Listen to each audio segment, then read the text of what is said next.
I found this interview with Frank Warren quite amusing today because rather than use the word quit, he deliberately danced around and used other phrases and words to try and avoid using the word quit. And he displayed his typical hypocrisy because when Anthony Joshua lost to Andy Ruiz, AJ got dropped 4 times in that fight. He got badly beaten up.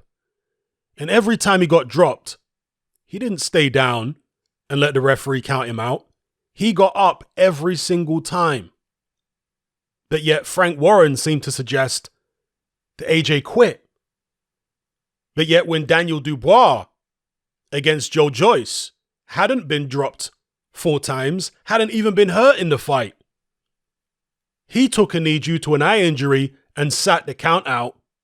But Frank Warren doesn't want to come out and admit that his fighter quit.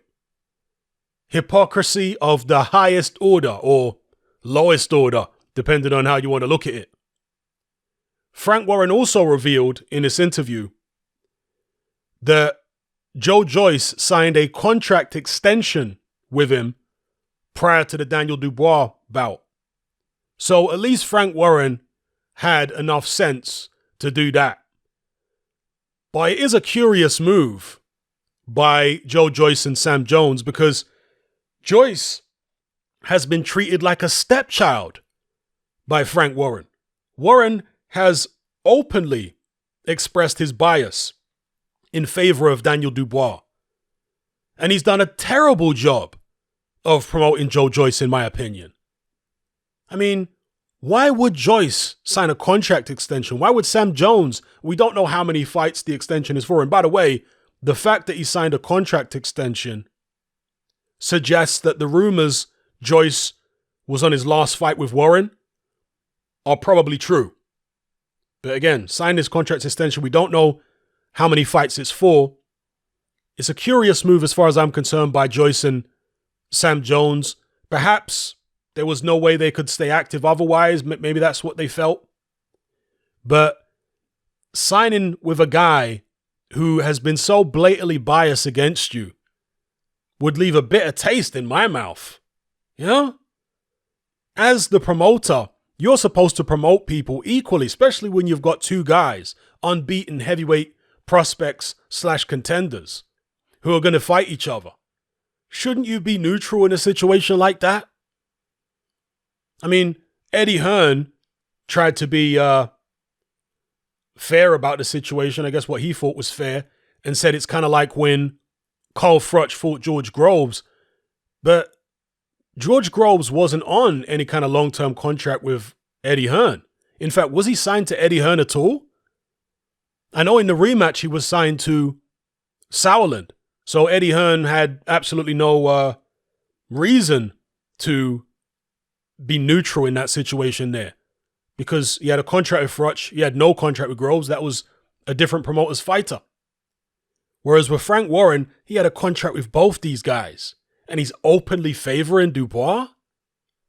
I don't know. Look, Joyce, Sam Jones, I'm sure they've got their reasons for signing the contract extension. And Frank Warren needs to pull his finger out at this point and start promoting Joyce properly. He needs to stop sulking about the fact that Daniel Dubois lost and get to work on promoting Joyce. It's bizarre to me. Whenever I look at that post-fight interview, and you can see how devastated Frank Warren is that Joyce has lost, and you're thinking, hang on, Frank, you've got the winner as well, by the way. Why are you looking so sad and despondent about the fact that Dubois lost when you promote both guys? It doesn't seem to make any sense to me. I don't know what that's all about. But as far as I'm concerned, it's bad business. As a promoter, you are paid by both fighters to provide them with a service, which is to promote them.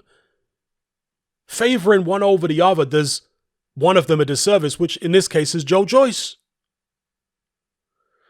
Anyway, let me know what you guys think about that in the comments below. And by the way, the scorecards, I'll come on to that in a second. The scorecards are a reflection of Daniel Dubois being the house fighter, in my view.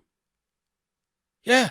It's not like Joyce is some random, obscure heavyweight contender who nobody's ever heard of, and Frank Warren just signed him for no particular reason, and then he's put him against Dubois. No, that's not the situation. Joyce is an Olympic silver medalist, a highly decorated international amateur, a guy who fought in the World Series of Boxing. He's not some bozo, but that's how Frank Warren was treating him. And again, get onto the scorecards. I'm on the TalkSport website here, and they've got a photo of the official scorecards for the Dubois-Joyce fight. As you can see, Victor Lachlan had it 87-84 for Joyce. Can't complain. Mark Lyson had it 86-85 for Dubois. Again, can't complain. It was a close fight. But John Latham somehow saw it 88-83 for Daniel Dubois. Now, there have been some rumors flying around, and Frank Warren actually addressed this because he hadn't seen the scorecards himself at the time. There have been some rumors that one of the judges had scored it to Dubois by 8 rounds. Well, it wasn't quite that bad. It was only by 5 rounds, but still, that is a chin scratcher. And I wonder if the British Boxing Board of Control are going to bring John Latham in to explain his scorecard here. Now, in the end, it didn't matter, of course, because Joyce won by stoppage, TKO. But you never like to see scorecards like that when the action told us a very different story. So, yeah, I hope this guy gets called in by the board to explain how he came up with this scorecard. Is he short-sighted or something? I don't know. But that, to me, is a little disturbing. So let me know what you guys think in the comments below. How did you score it? Yes, there were a lot of close rounds, which could have gone either way. But he appears to have some type of bias, either conscious or subconscious bias, in favor of what Daniel Dubois was doing, to such a degree that he saw fit to give Dubois a clean sweep through the first 6 rounds. I don't know about that, people. Again, let me know what you think. And just to finish off, Talk Radio. They are a mainstream broadcast platform in the UK.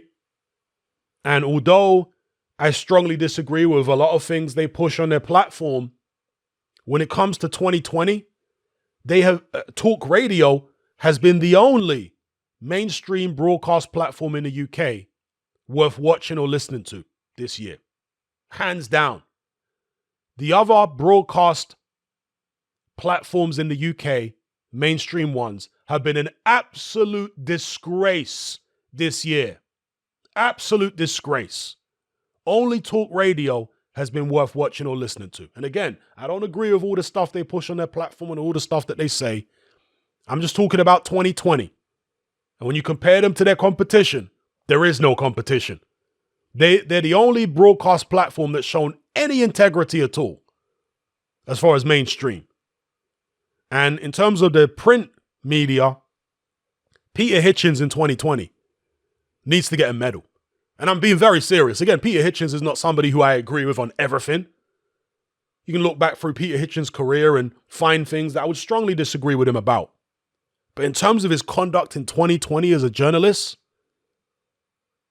he has been head and shoulders above the vast majority of other mainstream journalists in Britain. He deserves some type of medal. James Delingpole, in fact, he's another one. He's a journalist for The Spectator, which is a mainstream publication in the UK. And credit where it's due. I disagree with him on many things he said in the past, but in 2020, James Delingpole has been bang on the money. In fact, he did an interview on Talk Radio today. And if you go watch that interview, there is no sane, well-informed, rational person who could possibly disagree with anything, a single thing that James Delingpole says in that interview. Absolutely bang on the money, talking pure facts and telling it exactly like it is. There is a few others, Sherelle Jacobs and several others in the mainstream print media in Britain, but the vast majority of them Absolutely shocking. Disgraceful.